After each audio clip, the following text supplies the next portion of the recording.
Ja arvestades kõiki eelloetud ja andes võimaluse koalitsioonil siiski sügavalt järgi mõelda, kas selliste eelnõudega on praegusel ajal mõistlik siia tulla ja sellist pööret parlamentaarses demokraatias Eestis ellu viia, Isamaa fraktsioon teeb ettepaneku see eelnõu esimesel lugemisel tagasi lükata. Aitäh!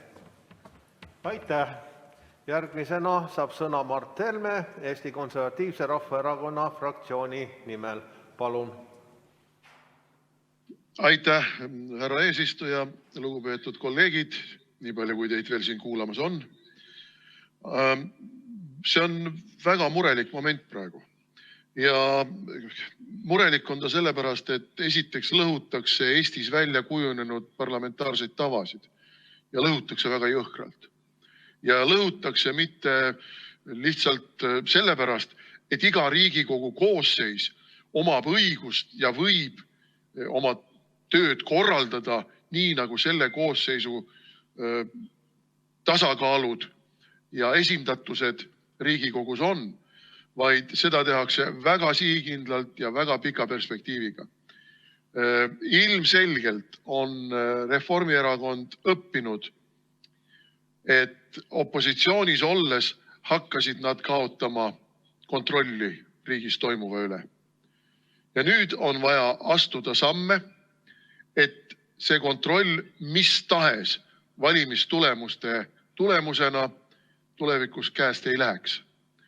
Ja seetõttu hakatakse meid üle ujutama, ma olen täiesti kindel, ma võin selles mürki võtta, lähematel kuudel just seda laadi eelnõudega, nagu need 2 viimast, millede üle me oleme piiki murdnud siin juba mitu tundi.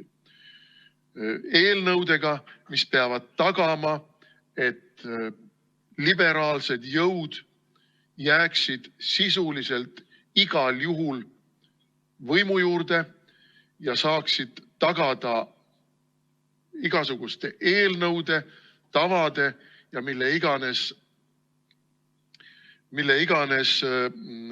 läbisurumisega oma tahte kehtestamise riigis toimuva üle. Ma ei saa kuidagi olla sellise pehme diktatuuri kehtestamise toetaja.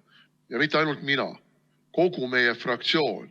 Ja ma julgen isegi väita, et ühiskond, ka Reformierakonna ja Keskerakonna valijad kindlasti ei toeta niisuguse pehme diktatuuri ja jokk-skeemide, jokk-süsteemi kehtestamist riigis toimuva ja seadusandluse kujundamise osas. Seetõttu siin ei ole absoluutselt kahtepidi võimalik mõelda. On ainult ühtepidi võimalik mõelda ja selle ütles eelkõneleja välja. See eelnõu tuleb tagasi lükata ja ka meie erakond teeb selle kohase ettepaneku. Ja pikemalt praegu 10 minutit enne kella 5 hommikul ma teie tähelepanu köitma ei hakka. Aitäh! Aitäh! Urmas Reinsalul on protseduuriline küsimus.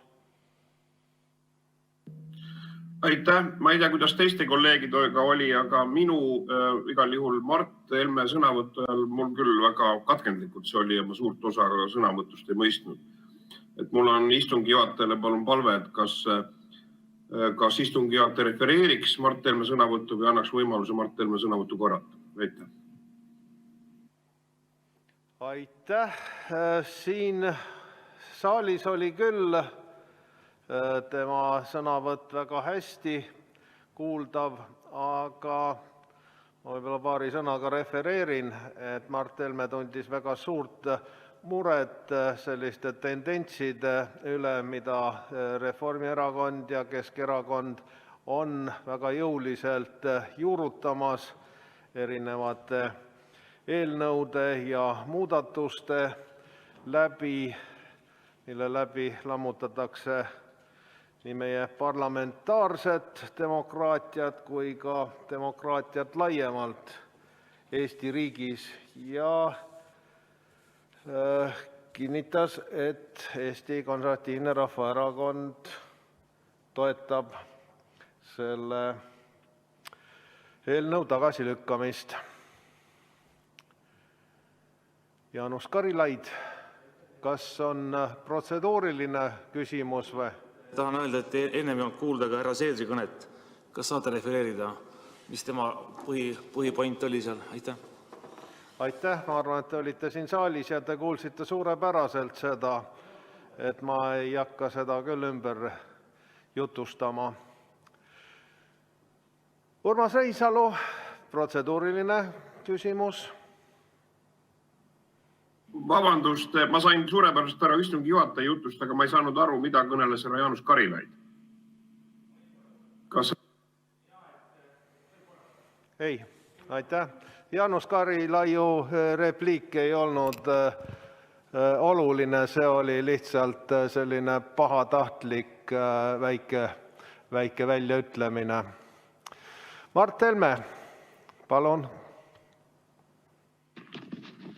Aitäh, härra eesistuja. Tegelikult see ei ole protseduuriline, ma lihtsalt soovisin üle rõhutada Urmas Reinsalule ja teistele, kes hästi ei kuulnud, et ma nimetasin seda protsessi, mille praegune koalitsioon on käivitanud pehme diktatuuri kehtestamiseks, sammsammuliseks kehtestamiseks ja kes ei kuulnud, võib-olla te rõhutate just nimelt seda pehme diktatuuri kehtestamise taotlust. Jah, aitäh. Tundub, et rohkem. Kas Jaanus Karilaiul on protseduuriline soov? Siis peaks vajutama selle käe nupule või ruudukesele. Siis on protseduuriline, muidu on lihtsalt soov sõnavõtuks. Hea juhataja, ma vaatan, et te olete hakanud andma hinnanguid, et kas viimane sõnavõtt Mart Helmel oli siis nagu heatahtlik ja minu repliik oli pahatahtlik, et te lähete väga sellisesse väga isiklikuks. Aitäh. Jah, kindlasti, kui isik, kes on siin saalis kohal ja väidab, et ta ei kuule midagi, siis tegelikult see on natukene kahtlase väärtusega väide. Aga aitäh. Tundub, et rohkem ei ole fraktsioonidel kõnesoovi ega ka protseduurilisi küsimusi. Kuna on tulnud, läbirääkimised on sellega lõppenud ja kuna on tulnud siis Isamaa fraktsioonilt ettepanek lükata kõnealune eelnõu tagasi, siis peame selle hääletusele panema.